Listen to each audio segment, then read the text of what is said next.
नमस्कार मंडळी, आनंदी किचनमध्ये तुमचं अगदी मनापासून स्वागत. आज आपण बघणार आहोत थंडी विशेष पौष्टिक रेसिपी बाजरीचे धपाटे.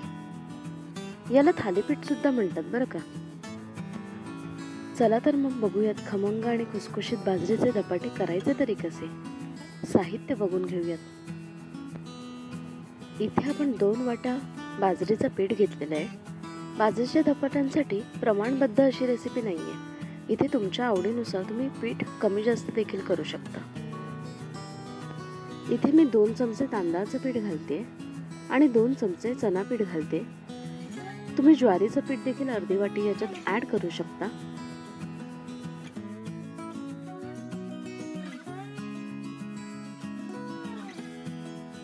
धपाट्यांना छान पिवळा रंग येण्यासाठी आपण इथे अर्धा चमचा हळदीचा वापर करतोय. इथे आपल्याला अर्धा चमचा ओवा घालायचा आहे. ओवा आपल्याला हातावर चोळून घालायचा आहे, म्हणजे त्याचा अरोमा पूर्ण धपाट्यांमध्ये उतरू शकेल. मुठभर असे तीळ आपण घालतोय. 3 ते 4 मिरच्या, अर्धा इंच आल्याचा तुकडा आणि 7 ते 8 लसूण वाकळ्या वाटून केलेला हा ठेचा आपल्याला यात घालायचा आहे.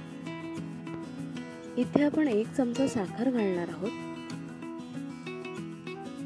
चवीनुसार मीठ आपल्याला इथे वापरायचं आहे.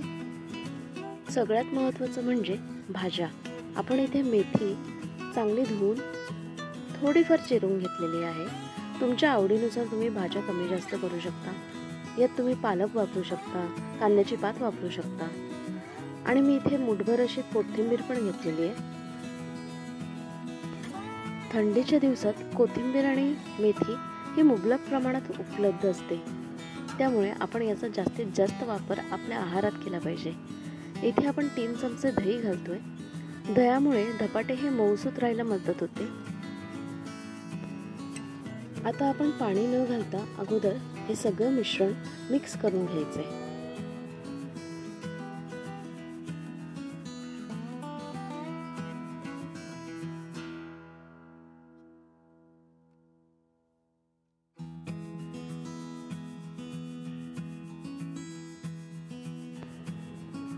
सगळं पीठ एकत्र करून झालं की आपल्याला थोडा थोडा पाण्याचा वापर करून हे पीठ मळून घ्यायचंय.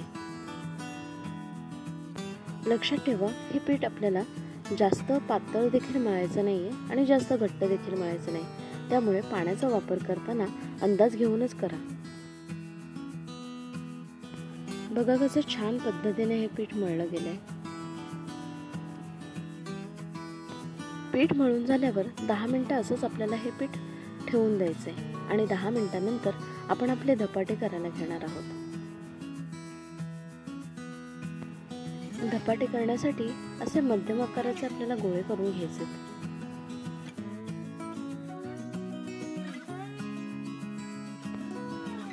धपाटे करण्यापूर्वी आपल्याला एक सुती कापड घ्यायचंय आणि हे कापड आपल्याला ओलं करून घ्यायचंय.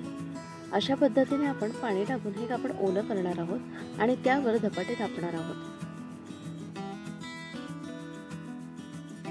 धपाटे थापताना आपण सगळीकडून सारख्या बाजूने थापणार आहोत.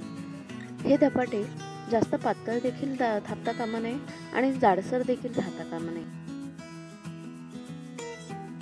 धपाटे थापताना आपण वरून थोडाफार पाण्याचा वापर करणार आहोत. पाण्यात हात बुडवून घ्यायचा आणि मग थापत जायचं.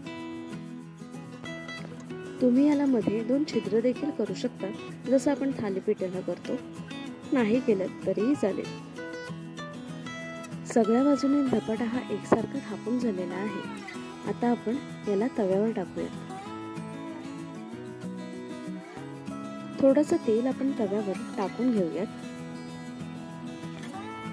यानंतर अलगदपणे तुम्हाला धपाटा तव्यावर टाकायचा आहे, कापडासकट, आणि हळूच कापड आपल्याला काढून घ्यायचं आहे. जर समजा कापड धपाट्याला चिकटलं तर कापडाच्या वरून तुम्ही पाण्याचा वापर करा.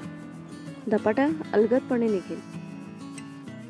दोन्ही बाजूने आपल्याला तेल लावून मस्तपैकी हा खरपूस भाजून घ्यायचा आहे. मुलं समजा भाज्या खात नसतील, पालक, मेथी, कांद्याची पात, तर हा उत्तम पर्याय आहे मुलांच्या पोटात भाजी जाण्यासाठी.